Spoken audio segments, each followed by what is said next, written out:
Kasih Tuhan, selamat pagi Bapak Ibu, saudara-saudari yang diberkati oleh Tuhan.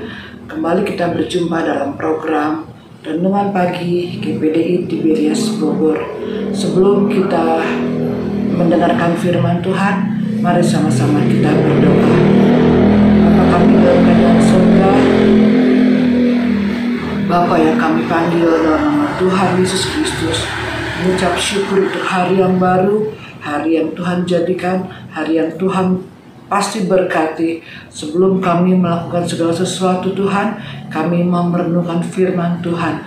Biarlah firman Tuhan boleh menjadi pegangan dalam hidup kami. Terima kasih Tuhan Yesus, kami siap mendengarkan firman Tuhan dalam nama Tuhan Yesus Kristus. Haleluya, amin. Tema besar renungan kita adalah karakteristik kasih. Pokok bahasan kita sejak 2 hari yang lalu adalah kasih bersukacita karena kebenaran yang terambil dalam 1 Korintus 13 ayat 6. Kali ini tema pada hari ini adalah temukan kebenarannya. Mari kita buka Alkitab kita dalam Amsal 21 ayat yang ke-21. Amsal 21 ayat 21.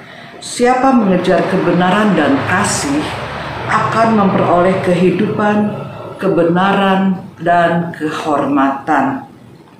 Dalam hidup ini, orang pasti mengejar sesuatu, entahkah cita-cita, jabatan, kebahagiaan, kemapanan, ketenaran, dan lain sebagainya. Kata mengejar bersifat aktif. Tidak mungkin orang mengejar dengan cara dia duduk santai atau hanya ongkang-ongkang kaki, atau mungkin dia hanya berjalan tanpa arah, tanpa tujuan. Berdasarkan definisi dari Kamus Besar Bahasa Indonesia, kata mengejar artinya adalah berlari untuk menyusul atau menangkap. Secara kiasan berarti berusaha keras untuk mendapatkan atau mencapai sesuatu. Ada upaya, ada kemauan yang keras untuk dapat mengejar hal yang kita inginkan. Amsal 21 ayat 21 mengingatkan kita untuk mengejar kebenaran dan kasih. Tidak hanya kebenaran, tapi kejarlah juga kasih. Apa itu kebenaran? Yohanes 17 ayat 17.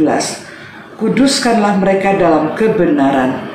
Firman-Mu adalah kebenaran. Firman Tuhan itulah kebenaran yang sejati. Kita bisa baca juga dalam Kejadian 15 ayat yang ke-6. Apa itu definisi kebenaran? Kejadian 15 ayat 6. Lalu percayalah Abram kepada Tuhan, maka Tuhan memperhitungkan hal itu kepadanya sebagai kebenaran. Kebenaran itu adalah firman Tuhan, dan ketika kita percaya kepada Tuhan, Tuhan memperhitungkan itu sebagai kebenaran. Sebagaimana Abram percaya kepada Tuhan, Tuhan memperhitungkan kepercayaan Abram sebagai kebenaran. Ketika kita percaya kepada Tuhan Yesus Kristus, kita menerima anugerahnya. Oleh anugerahnya itulah kita akan dimampukan untuk mengejar kebenaran dan kasih yang dari Tuhan. Tentu bukan dengan mengandalkan kemampuan kita sendiri, tidak mengandalkan kekuatan kita sendiri yang tidak seberapa, tetapi semata-mata hanya karena anugerahnya yang diberikan kepada kita. Kebenaran adalah dasar hidup kita, sedangkan kasih adalah sikap yang membawa kedamaian. Hidup yang bermakna bukan hanya tentang pencapaian materi atau pencapaian status, tapi lebih kepada bagaimana kita hidup dengan integritas dan kasih kepada sesama, yang pada akhirnya akan membawa berkat dalam hidup ini. Di dalam Alkitab terjemahan sehari-hari bahasa Indonesia, Amsal 21 ayat 21 berbunyi sebagai berikut. Senantiasa lakukanlah apa yang benar dan baik bagi sesama, maka engkau akan panjang umur, hidup sejahtera, dan dihormati. Senantiasa lakukan artinya terus menerus. Lakukan tidak hanya kemarin atau tidak hanya lakukan pada hari ini saja, tetapi kita melakukan atau mengejar kebenaran dan kasih itu setiap hari. Jadikanlah hal itu sebagai bagian daripada gaya hidup kita sebagai anak Tuhan. Maka yang kita peroleh adalah panjang umur, hidup sejahtera, dan dihormati. Bukankah hal-hal itulah yang kita inginkan? Hidup sejahtera, hidup panjang umur, dan diberkati oleh Tuhan, dan dihormati oleh Tuhan. Sebagai ayat penutup kita, mari kita buka 3 Yohanes 1 ayat yang keempat. 3 Yohanes 1 ayat yang keempat.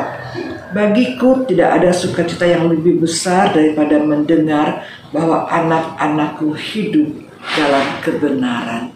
Tidak ada sukacita yang lebih besar ketika kita melihat bahwa kita semua hidup di dalam kebenaran firman Tuhan. Firman Tuhan itulah kebenaran yang sejati. Baca firman Tuhan, renungkan siang dan malam, dan lakukanlah itu dengan taat dalam pertolongan Roh Kudus yang akan memampukan kita semua melakukan apa yang Tuhan mau dalam hidup kita. Puji Tuhan, puji Tuhan, Tuhan Yesus baik bagi kita. Mari kita berdoa. Terima kasih untuk firman-Mu pada pagi hari ini Tuhan, yang boleh mengajar kami untuk kami hidup dan kami menemukan kebenaran-Mu Tuhan. Biarlah kami boleh mengejar kebenaran dan kasih, sehingga kami boleh memperoleh umur panjang, damai sejahtera, dan dihormati Tuhan Yesus. Terima kasih Tuhan. Terima kasih untuk firman-Mu. Mampukan kami Tuhan untuk melakukan firman Tuhan. Kami tahu kami banyak kekurangan, kami tahu kami punya kelemahan Tuhan. Seringkali daging ini lemah Tuhan, tidak mengikuti apa yang Tuhan mau. Itu sebabnya Roh Kudus mampukan kami, tolong kami supaya kami boleh melakukan kebenaran firman-Mu. Terima kasih Tuhan Yesus. Apapun yang akan kami kerjakan sepanjang hari ini, kami menyerahkan ke dalam tangan Tuhan. Perlindungan Tuhan, pertolongan berkat Tuhan menjadi bagian kehidupan kami. Terima kasih Tuhan Yesus. Kami mengucap syukur dalam nama Tuhan Yesus Kristus. Haleluya. Amin. Puji Tuhan. Selamat menikmati hari yang diberkati oleh Tuhan.